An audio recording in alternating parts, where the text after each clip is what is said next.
Възлюбени в Господа, днес това е последната служба на Разпети петък. Дълга, продължителна.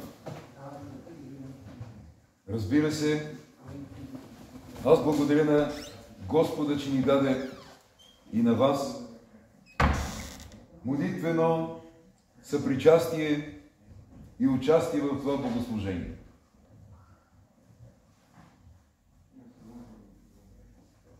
Изключително голяма благодат. Благодат за това, че ние, макар и че този ден бе тъжен,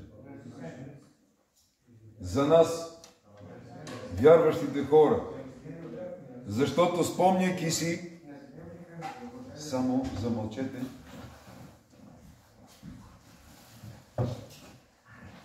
за вярващите хора, но ние знаем, че състрадавайки за поредна година, заедно с Христа Господа, нашия Спасител и Господ, ние знаем, че тези страдания на кръста и цялото изкупление съвършенно, което няма аналог в цялата човешка история и в всичките времена. Но това изкупление на Голгота, кръста стана победа над злото, над дявола, над грехопадението, над всички злини, над всичко, което бе голямата опасност човешкия род да отиде в погибел.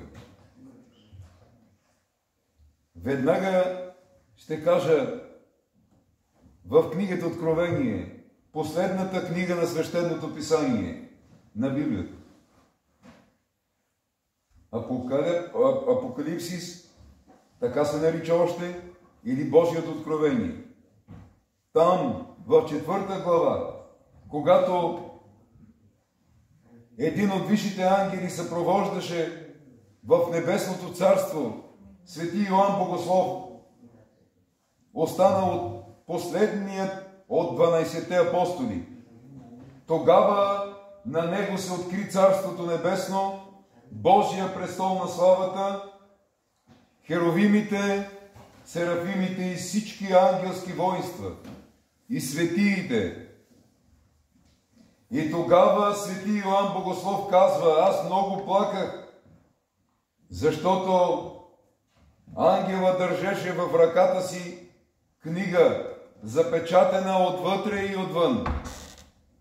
И никой не можеше да отвори печатите й.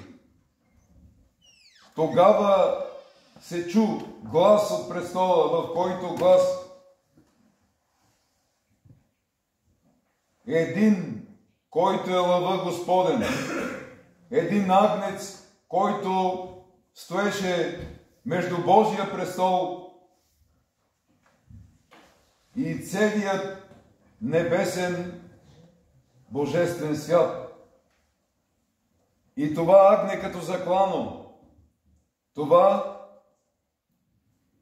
откриване на Господа на славата, Изкупителя, Божия агнец, който за нас се принесе за нашето спасение, за вечното спасение.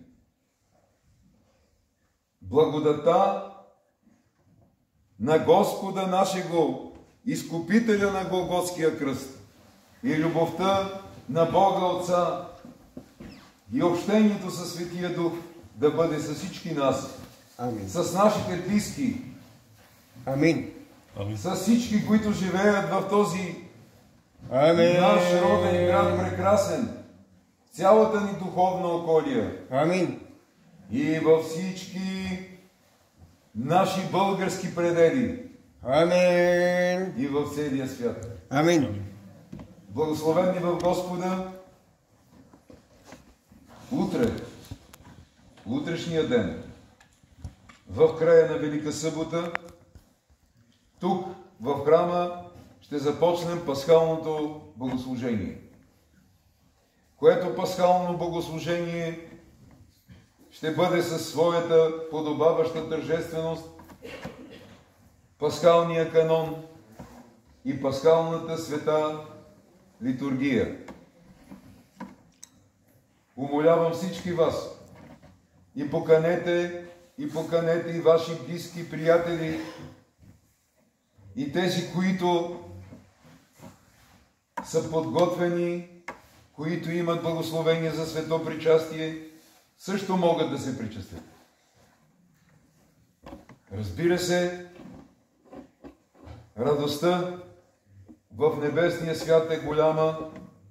Голяма е радостта и тук на земята, защото всяко едно човешко сърце, което не е носител на Божия образ, всеки един от нас е носител на Божия образ.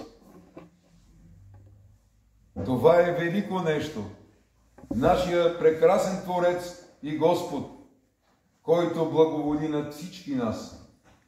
Затова пребъдването в божествената любов, любовта към ближния е нещо, което Господ ни изрече, когато каза, че да възлюбиме Господа и Бога своего с цялата си душа, с цялото си сърце и с всичката си сила. И още една заповед, казва, ви давам, която е като първата. Да възлюбите и ближните си. Нека с това да завърша. Нека благодата да бъде над всички вас, благословенна и прекрасна и благодатна вечер и нощ, и разбира се, Великата събота в очакване на пасхалната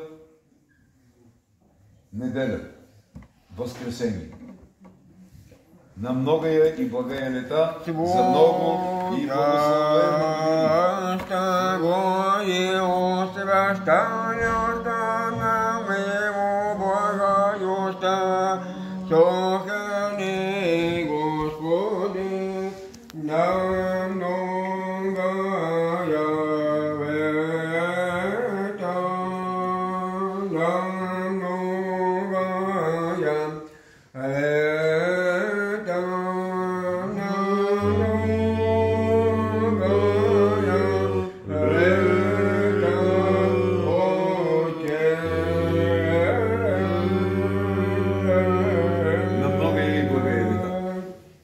благословени бъдете в Господа, благодат и мир на всички вас. Амин. Амин.